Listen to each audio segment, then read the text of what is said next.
Salah satu masalah serius yang dialami kabinet pemerintahan dari waktu ke waktu adalah sulitnya koordinasi dan masalah ego sektoral kementerian.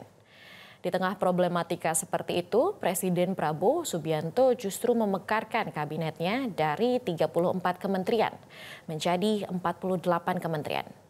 Apakah pemekaran itu mampu mengurangi masalah koordinasi dan ego sektoral? Berikut ulasannya.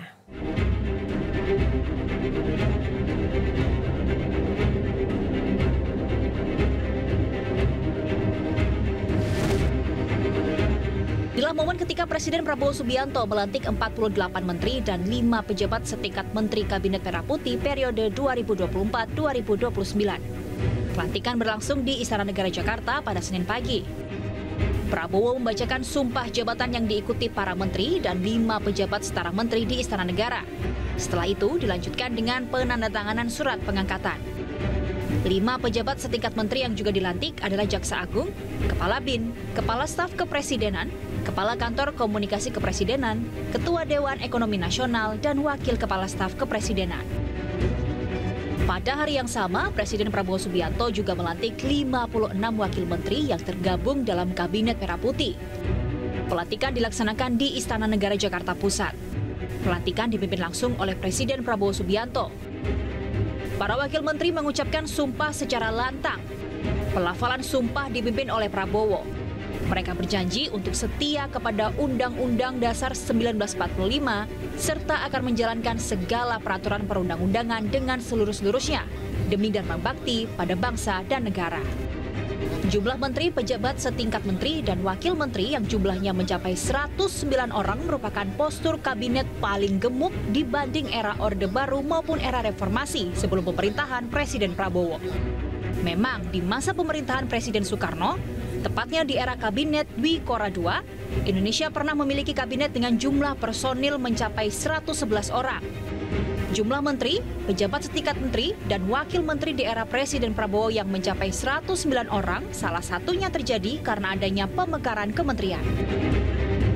Bisa dilihat dari grafik berikut ini, diantaranya pemecahan pada 7 kementerian, yakni Kementerian Hukum dan HAM yang kemudian dipecah menjadi Kementerian Hukum dan Kementerian HAM, dan kemudian ada juga Kementerian Pekerjaan Umum dan Perumahan Rakyat yang dipecah menjadi Kementerian Pekerjaan Umum dan Kementerian Perumahan Rakyat dan Kawasan Permukiman, dan kemudian ada Kemendikbudristek yang dipecah menjadi Kementerian Pendidikan Dasar dan Menengah, Kementerian Kebudayaan, dan Kementerian Pendidikan Tinggi, Sains dan Teknologi.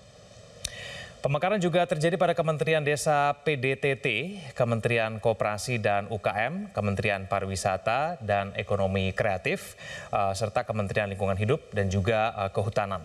Nah, kementerian baru dan tidak hanya kementerian yang dipecah, pemirsa, ada juga sejumlah kementerian baru yang juga dibentuk. Nah, ini dia kementerian baru, ada 4, Kementerian Imigrasi dan Pemasyarakatan, Kementerian Perlindungan Pekerja Migran Indonesia, kemudian yang ketiga Kementerian Kependudukan dan Pembangunan Keluarga, kemudian Kepala Kantor Komunikasi Kepresidenan yang setingkat menteri.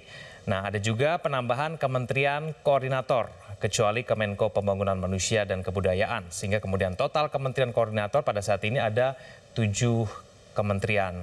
Nah, kita lihat Kemenko Bidang Politik, Hukum dan Keamanan menjadi Kemenko Bidang Politik dan Keamanan, dan juga ada Kemenko Bidang Hukum dan HAM, Imigrasi dan Pemasyarakatan, ada Kemenko Bidang Pangan, Kemenko Bidang Pemberdayaan Masyarakat, kemudian Kemenko Bidang Infrastruktur dan Pembangunan Kewilayahan. Pemekaran kementerian ternyata menimbulkan masalah teknis, khususnya penyediaan kantor. Sejumlah menteri belum mengetahui di mana kantornya berada. Salah satunya Menteri Koordinator Infrastruktur dan Pembangunan Kewilayahan Agus Harimurti Yudhoyono. Nah, itu juga belum saya ketahui secara pasti. Yang jelas karena ini memang pos baru, tidak hanya Kemenko ini ya, tetapi juga ada beberapa Kemenko lainnya. Karena memang benar-benar baru, kami baru mendapatkan informasi, lagi dicari yang pas lah kira-kira di mana begitu. Hal yang sama dialami oleh Menko Bidang Pangan Zulkifli Hasan.